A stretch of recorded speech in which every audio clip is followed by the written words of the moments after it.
Capítulo 3. Una era de tinieblas espirituales. El apóstol Pablo, en su segunda carta a los tesalonicenses, predijo la gran apostasía que había de resultar en el establecimiento del poder papal.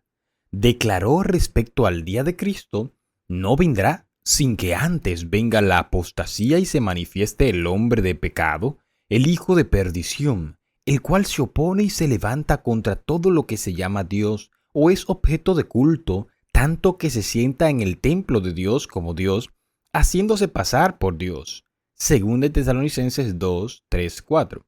Y además el apóstol advierte a sus hermanos que está en acción el misterio de la iniquidad. Ya en aquella época veía él que se introducían en la iglesia errores que prepararían el camino para el desarrollo del papado. Poco a poco, primero solapadamente y a hurtadillas, y luego más abiertamente, a medida que aumentaba su fuerza y ganaba el control de las mentes de los hombres, el misterio de la iniquidad hizo progresar su obra engañosa y blasfema. De un modo casi imperceptible, las costumbres del paganismo penetraron en la iglesia cristiana. El espíritu de transigencia y conformidad fue coartado por algún tiempo por las terribles persecuciones que sufriera la iglesia bajo el régimen del paganismo. Pero cuando la persecución cesó y el cristianismo entró en las cortes y palacios, la iglesia dejó a un lado la humilde sencillez de Cristo y de sus apóstoles por la pompa y el orgullo de los sacerdotes y gobernantes paganos y sustituyó los requerimientos de Dios por las teorías y tradiciones de los hombres. La conversión nominal de Constantino, a principio del siglo IV, causó gran regocijo y el mundo, disfrazado con capa de rectitud, se introdujo en la iglesia. Desde entonces, la obra de corrupción progresó rápidamente. El paganismo, que parecía haber sido vencido, vino a ser el vencedor. Su espíritu dominó a la iglesia. Sus doctrinas, ceremonias y supersticiones se incorporaron a la fe y al culto de los que profesaban ser discípulos de Cristo.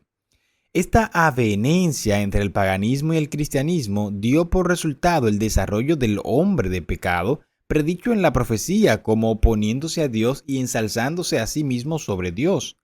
Ese gigantesco sistema de falsa religión es obra maestra del poder de Satanás, un monumento de sus esfuerzos para sentarse en el trono y reinar sobre la tierra según su voluntad. Satanás se había esforzado una vez por hacer claudicar a Cristo. Vino a donde estaba el Hijo de Dios en el desierto para tentarlo y, mostrándole todos los reinos del mundo y su gloria, ofreció entregárselo todo con tal que reconociera la supremacía del príncipe de las tinieblas. Cristo reprendió al presuntuoso tentador y le obligó a marcharse.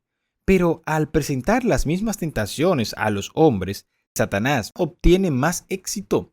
A fin de asegurarse honores y ganancias mundanas, la iglesia fue inducida a buscar el favor y el apoyo de los grandes de la tierra.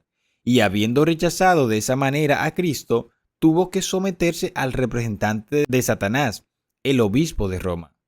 Una de las principales doctrinas del romanismo enseña que el Papa es cabeza visible de la Iglesia Universal de Cristo y que fue investido de suprema autoridad sobre los obispos y los pastores de todas las partes del mundo. Aún más, al Papa se le han dado los títulos propios de la divinidad. Se le ha titulado Señor Dios el Papa y se le ha declarado infalible. Exige que todos los hombres le rindan homenaje. La misma pretensión que sostuvo Satanás cuando tentó a Cristo en el desierto, la sostiene aún por medio de la Iglesia de Roma, y muchos son los que están dispuestos a rendirle homenaje. Sin embargo, los que temen y reverencian a Dios resisten esta pretensión, que es un desafío al cielo, como resistió Cristo las instancias del astuto enemigo. Al Señor tu Dios adorarás, y solo a Él servirás. Lucas capítulo 4, verso 8.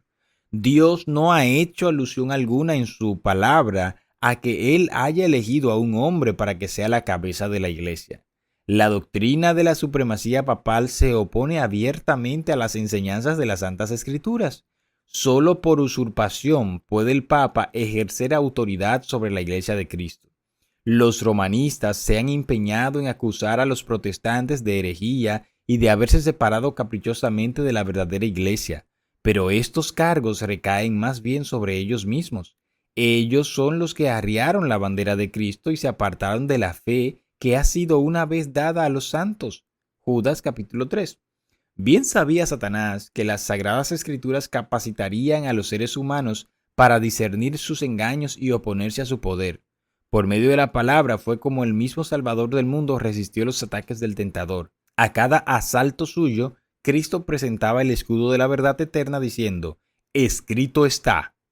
A cada sujeción del adversario oponía él la sabiduría y el poder de la palabra, para mantener su poder sobre los hombres y establecer la autoridad del usurpador papal. Satanás necesita que ellos ignoren las santas escrituras. La Biblia ensalza a Dios y coloca a los hombres, seres finitos, en su verdadero sitio. Por consiguiente, hay que esconder y suprimir sus verdades sagradas. Esta fue la lógica que adoptó la Iglesia romana. Durante siglos se prohibió la circulación de la Biblia. No se permitía a la gente que la leyese ni que la tuviese en sus casas, y sacerdotes y prelados sin principios interpretaban sus enseñanzas para sostener sus pretensiones. Así fue como el Papa vino a ser reconocido casi universalmente como vicegerente de Dios en la tierra, dotado de autoridad sobre la Iglesia y el Estado. Una vez suprimido lo que descubría el error, Satanás hizo lo que quiso. La profecía había declarado que el papado pensará en cambiar los tiempos y la ley. Daniel capítulo 7, verso 25. No tardó en iniciar esa obra, para dar a los conversos del paganismo un sustituto del culto a los ídolos y para animarlos a que aceptaran nominalmente el cristianismo. Se introdujo gradualmente en el culto cristiano la adoración de imágenes y reliquias. Este sistema de idolatría fue definitivamente sancionado por decreto de un concilio general. Para completar su obra sacrílega, Roma se atrevió a borrar de la ley de Dios el segundo mandamiento que prohíbe la adoración de las imágenes y a dividir en dos el último mandamiento para conservar el número de estos. El espíritu de concesión del paganismo fomentó aún más el desprecio de la autoridad del cielo.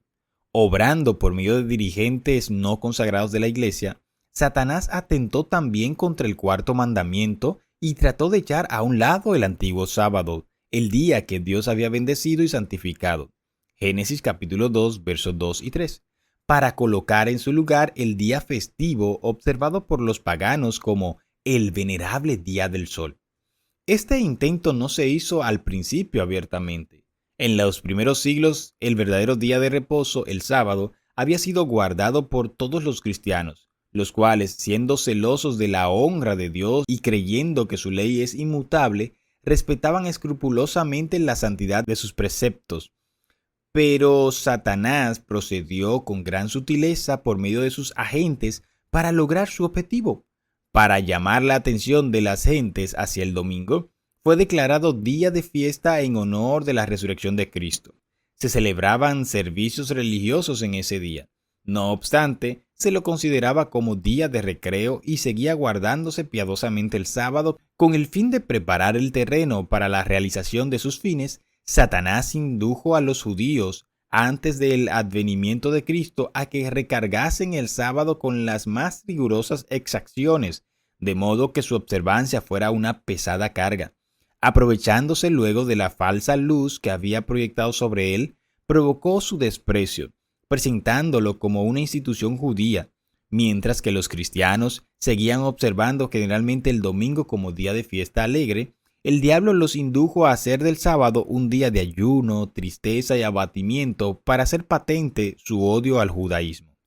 A principios del siglo IV, el emperador Constantino expidió un decreto que hacía del domingo un día de fiesta pública en todo el Imperio Romano. El Día del Sol fue reverenciado por sus súbditos paganos y honrado por los cristianos, pues eran políticas del emperador conciliar los intereses opuestos del paganismo y el cristianismo. Los obispos de la iglesia, inspirados por su ambición y su sed de dominio, le hicieron obrar así, pues comprendieron que si el mismo día era observado por cristianos y paganos, estos llegarían a aceptar nominalmente el cristianismo y ello redundaría en beneficio del poder y la gloria de la iglesia. Pero a pesar de que muchos cristianos piadosos fueron inducidos gradualmente a considerar que el domingo poseía cierto grado de santidad, no dejaron de considerar el verdadero sábado como el día santo del Señor ni de observarlo en cumplimiento del cuarto mandamiento. Pero no paró aquí la obra del gran engañador. Había resuelto reunir al mundo cristiano bajo su bandera y ejercer su poder por medio de su vicario, el orgulloso pontífice que aseveraba ser el representante de Cristo. Realizó su propósito valiéndose de paganos semiconvertidos, de prelados ambiciosos y de clérigos amigos del mundo. De vez en cuando se celebraban grandes concilios, en los que se reunían los dignatarios de la Iglesia de todas partes del mundo. Casi en cada concilio el día de reposo que Dios había instituido era deprimido un poco más, en tanto que el domingo era exaltado en igual proporción. De este modo, la fiesta pagana llegó a ser honrada como institución divina, mientras que el sábado de la Biblia era declarado reliquia del judaísmo y se pronunciaba una maldición sobre sus observadores. El gran apóstata había logrado ensalzarse a sí mismo sobre todo lo que se llama Dios o es objeto de culto, según de Tesalonicenses 2:4. Se había atrevido a alterar el único precepto de la ley divina que señalaba de un modo infalible a toda la humanidad al Dios viviente y verdadero. En el cuarto mandamiento, Dios se revela como el creador de los cielos y la tierra y distinto por lo tanto de todos los dioses falsos. Como monumento conmemorativo de la obra de la creación, fue santificado el día séptimo como día de descanso para el hombre. Estaba destinado a recordar siempre a los hombres que el Dios viviente es fuente de toda existencia y objeto de reverencia y adoración.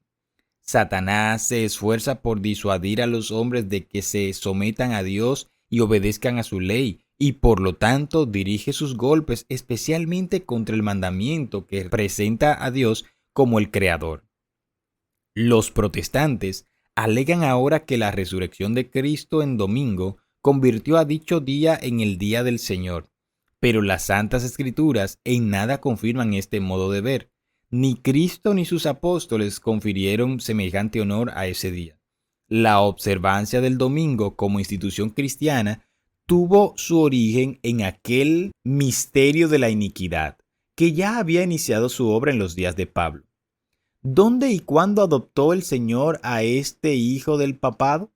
¿Qué razón válida puede darse en favor de un cambio que las Santas Escrituras no sancionan? Ya para el siglo VI, el papado se había consolidado.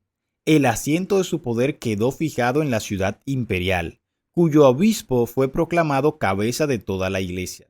El paganismo había dejado el lugar al papado. El dragón dio a la bestia su poder, su trono y gran autoridad. Entonces empezaron a correr los 1260 años de la opresión papal predicha en las profecías de Daniel y Apocalipsis. Los cristianos se vieron obligados a optar entre sacrificar su integridad y aceptar el culto y las ceremonias papales o pasar la vida encerrados en los calabozos o morir en el tormento, en la hoguera o bajo el hacha del verdugo. Entonces se cumplieron las palabras de Jesús: seréis entregados aún por vuestros padres, hermanos, parientes y amigos, y matarán a algunos de vosotros. Seréis odiados por todos por causa de mi nombre. Lucas 21, 16 y 17. La persecución se desencadenó sobre los fieles con mayor furia que nunca, y el mundo vino a ser un vasto campo de batalla. Durante siglos, la Iglesia de Cristo no halló más refugio que en la reclusión y en la oscuridad. Así lo dice el profeta: la mujer huyó al desierto, donde tenía un lugar preparado por Dios para ser sustentada allí por 1260 días. Apocalipsis 12:6. La llegada de la Iglesia romana al poder marcó el inicio de la Edad Media. A medida que crecía su poder, las tinieblas se hacían más densas. La fe pasó de Cristo, el verdadero fundamento, al Papa de Roma. En vez de confiar en el Hijo de Dios para obtener el perdón de sus pecados y la salvación eterna, el pueblo recurría al Papa y a los sacerdotes y prelados a quienes él había investido de autoridad. Se le enseñó que el Papa era su mediador terrenal y que nadie podía acercarse a Dios sino por medio de él, y que para los fieles el Papa ocupaba el lugar de Dios y que por lo tanto debían obedecerlos sin reservas. Con solo desviarse de sus disposiciones se hacían acreedores a los más severos castigos que debían imponerse a los cuerpos y almas de los transgresores. Así fueron los espíritus de los hombres desviados de Dios y dirigidos hacia hombres infalibles y crueles, sí, aún más, hacia el mismo príncipe de las tinieblas que ejercía su poder por intermedio de ellos. El pecado se disfrazaba como manto de santidad. Cuando las santas escrituras se suprimen y el hombre llega a considerarse como ente supremo, ¿qué otra cosa puede esperarse sino fraude, engaño y degradante iniquidad? Al ensalzarse las leyes y las tradiciones humanas, se puso de manifiesto la corrupción que resulta siempre del menosprecio de la ley de Dios. Aquellos fueron días difíciles para la Iglesia de Cristo. Pocos, en verdad, eran los defensores de la fe. Aun cuando la verdad no quedó sin testigos, a veces parecía que el error y la superstición prevalecerían por completo y que la verdadera religión sería desterrada de la tierra. El evangelio se perdía de vista mientras que las formas de religión se multiplicaban y la gente se veía abrumada bajo el peso de exacciones rigurosas. No solo se le enseñaba a ver en el Papa a su mediador, sino aún a confiar en sus propias obras para la expiación del pecado. Largas peregrinaciones, obras de penitencia, la adoración de reliquias, la construcción de templos, relicarios y altares, la donación de grandes sumas a la iglesia, todas estas cosas y muchas otras parecidas les eran impuestas a los fieles para aplacar la ira de Dios o para asegurarse su favor, como si Dios, a semejanza de los hombres, se enojara por pequeñeces o pudiera ser apaciguado por regalos y penitencias. A pesar de que los vicios prevalecían, aún entre los jefes de la Iglesia romana, su influencia parecía ir siempre en aumento. A fines del siglo VIII, los partidarios del Papa empezaron a sostener que en los primeros tiempos de la Iglesia tenían los obispos de Roma el mismo poder espiritual que a la fecha se arrogaban. Para establecer esta pretensión, había que valerse de algunos medios que pronto fueron sugeridos por el padre de la mentira. Los monjes fraguaron viejos manuscritos. Se descubrieron decretos de concilios de los que nunca se había oído hablar hasta entonces y que establecían la supremacía universal del Papa desde los primeros tiempos. Y la Iglesia, que había rechazado la verdad, aceptó con avidez estos engaños. Los pocos fieles que edificaban sobre el cimiento verdadero estaban perplejos y trabados, pues los escombros de las falsas doctrinas entorpecían el trabajo. Como los constructores de los muros de Jerusalén en tiempo de Nehemías, algunos estaban por exclamar: las fuerzas de los acarreadores se han debilitado y el escombro es mucho. No podremos reconstruir el muro. Nehemías 4:10. Debilitados por el constante esfuerzo que hacían contra la persecución, el engaño, la iniquidad y todos los demás obstáculos que Satanás inventara para detener su avance, algunos de los que habían sido fieles edificadores llegaron a desanimarse y por amor a la paz y a la seguridad de sus propiedades y de sus vidas, se apartaron del fundamento verdadero. Otros, sin dejarse desalentar por la oposición de sus enemigos, declararon sin temor: no temáis delante de ellos, acordaos del Señor grande y temible. Y cada uno de los que trabajaban tenía la espada ceñida. Efesios 6:17. En todo tiempo, el mismo espíritu de odio y de oposición a la verdad inspiró a los enemigos de Dios, y los siervos de él necesitaron la misma vigilancia y fidelidad. Las palabras de Cristo a sus primeros discípulos se aplicarán a sus seguidores hasta el fin de los tiempos. Y lo que a vosotros digo, a todos lo digo: velad. Marcos 13:37. Las tinieblas parecían hacerse más densas. La adoración de las imágenes se generalizó. Se les encendían velas y se les ofrecían oraciones. Llegaron a prevalecer las costumbres más absurdas y supersticiosas. Los espíritus estaban tan completamente dominados por la superstición que la razón misma parecía haber perdido su poder. Mientras que los sacerdotes y los obispos eran amantes de los placeres sensuales y corrompidos, solo podía esperarse del pueblo que acudía a ellos en busca de dirección que siguiera sumido en la ignorancia y en los vicios.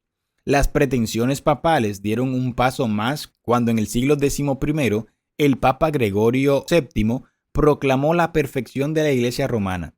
Entre las proposiciones que él expuso, había una que declaraba que la Iglesia no había errado nunca ni podía errar, según las Santas Escrituras, pero las pruebas de la Escritura faltaban para apoyar el acerto. El altivo pontífice reclamaba además para sí el derecho de deponer emperadores y declaraba que ninguna sentencia pronunciada por él podía ser revocada por hombre alguno, pero que él tenía la prerrogativa de revocar las decisiones de todos los demás. El modo en que trató al emperador alemán Enrique IV ilustra de manera sorprendente el carácter tiránico de este abogado de la infalibilidad papal. Por haber intentado desobedecer la autoridad papal, dicho monarca fue excomulgado y destronado. Aterrorizado ante la deserción de sus propios príncipes, que por orden papal fueron instigados a rebelarse contra él, Enrique no tuvo más remedio que hacer las paces con Roma. Acompañado de su esposa y de un fiel sirviente, cruzó los Alpes en pleno invierno para humillarse ante el Papa. Habiendo llegado al castillo donde Gregorio se había retirado, fue conducido, despojado de sus guardas, a un patio exterior y allí, en el crudo frío del invierno, con la cabeza descubierta, los pies descalzos y miserablemente vestido, esperó el permiso del Papa para llegar a su presencia. Solo después que hubo pasado así 3 días, ayunando y haciendo confesión, condescendió el pontífice en perdonarlo.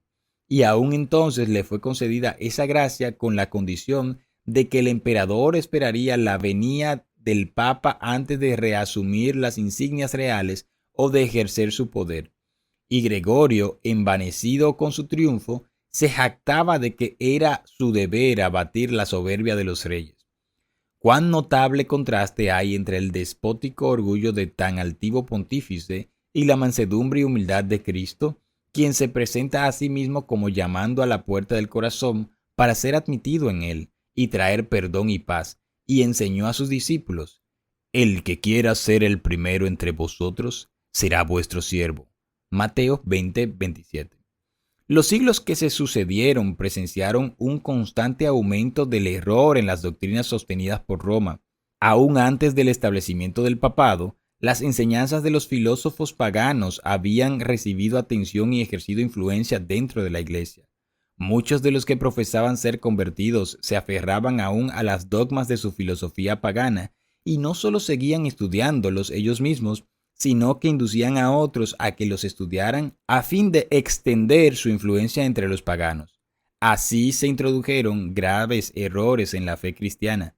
Uno de los principales fue la creencia en la inmortalidad natural del hombre y en su estado consciente después de la muerte. Esta doctrina fue la base sobre la cual Roma estableció la invocación de los santos y la adoración de la Virgen María. De la misma doctrina se derivó también la herejía del tormento eterno para los que mueren impenitentes, que muy pronto figuró en el credo papal. De este modo se preparó el camino para la introducción de otra invención del paganismo, a la que Roma llamó purgatorio, y de la que se valió para aterrorizar a las muchedumbres crédulas y supersticiosas. Con esta herejía, Roma afirma la existencia de un lugar de tormento en el que las almas de los que no han merecido eterna condenación han de ser castigadas por sus pecados, y de donde, una vez limpiadas de impurezas, son admitidas en el cielo. Una impostura más necesitaba Roma para aprovecharse de los temores y de los vicios de sus adherentes. Fue esta la doctrina de las indulgencias. A todos los que se alistasen en las guerras que emprendía el pontífice para extender su dominio temporal, castigar a sus enemigos o exterminar a los que se atreviesen a negar su supremacía espiritual, se concedía plena remisión de los pecados pasados, presentes y futuros, y la condonación de todas las penas y castigos merecidos. Se enseñó también al pueblo que por medio de pagos hechos a la Iglesia podía librarse del pecado y librar también a las almas de sus amigos difuntos entregadas a las llamas del purgatorio. Por estos medios llenaba Roma sus arcas y sustentaba la magnificencia, el lujo y los vicios de los que pretendían ser representantes de aquel que no tuvo dónde recostar la cabeza. La institución bíblica de la Cena del Señor fue sustituida por el sacrificio idolátrico de la misa. Los sacerdotes papales aseveraban que con sus palabras podían convertir el pan y el vino en el cuerpo y la sangre de Cristo. Con blasfema presunción se arrogaban el poder de crear a Dios, creador de todo. Se les obligaba a los cristianos, bajo pena de muerte, a confesar su fe en esta horrible herejía que afrentaba al cielo. Multitudes que se negaron a ello fueron entregados a las llamas. En el siglo XIII se estableció la más terrible de las invenciones del papado, la Inquisición. El príncipe de las tinieblas obró de acuerdo con los jefes de la jerarquía papal. En sus concilios secretos, Satanás y sus ángeles controlaban las mentes de los hombres perversos, mientras que invisible acampaba entre ellos un ángel de Dios que llevaba a punta de sus malvados decretos y escribía la historia de hechos por demás horroroso para ser presentados a la vista de los hombres. Babilonia la Grande fue embriagada de la sangre de los santos. Los cuerpos mutilados de millones de mártires clamaban a Dios por venganza contra aquel poder apóstata. El papado había llegado a ejercer su despotismo sobre el mundo. Reyes y emperadores acataban los decretos del pontífice romano. El destino de los hombres en este tiempo y para la eternidad parecía depender de su albedrío. Durante siglos, las doctrinas de Roma habían sido extensas e incondicionalmente recibidas, sus ritos cumplidos con reverencia y sus fiestas observadas por todo. Su clero era colmado de honores y sostenido con liberalidad. Nunca desde entonces ha alcanzado Roma tan grande dignidad, magnificencia ni poder. Pero el apogeo del papado fue la medianoche del mundo. Las Sagradas Escrituras eran casi desconocidas no solo del pueblo, sino de los mismos sacerdotes. A semejanza de los antiguos fariseos, los dirigentes papales aborrecían la luz que habría revelado sus pecados. Rechazada la ley de Dios, modelo de justicia, ejercieron poderío sin límites y practicaron desenfrenadamente los vicios. Prevalecieron el fraude, la avaricia y el libertinaje. Los hombres no retrocedieron ante ningún crimen que pudiese darles riquezas o posición. Los palacios de los papas y de los prelados eran teatros de los más viles excesos. Algunos de los pontífices reinantes se hicieron reos de crímenes tan horrorosos que los gobernantes civiles tuvieron que procurar deponer a dichos dignatarios de la Iglesia como monstruos demasiado viles para ser tolerados. Durante siglos, Europa no progresó en las ciencias, ni en las artes, ni en la civilización. La cristiandad quedó moral e intelectualmente paralizada. La condición en que el mundo se encontraba bajo el poder romano resultaba ser el cumplimiento espantoso e impresionante de las palabras del profeta Oseas. Mi pueblo fue destruido porque le faltó conocimiento. Por cuanto desechaste el conocimiento, yo te echaré del sacerdocio. Puesto que olvidaste la ley de tu Dios, también yo me olvidaré de tus hijos.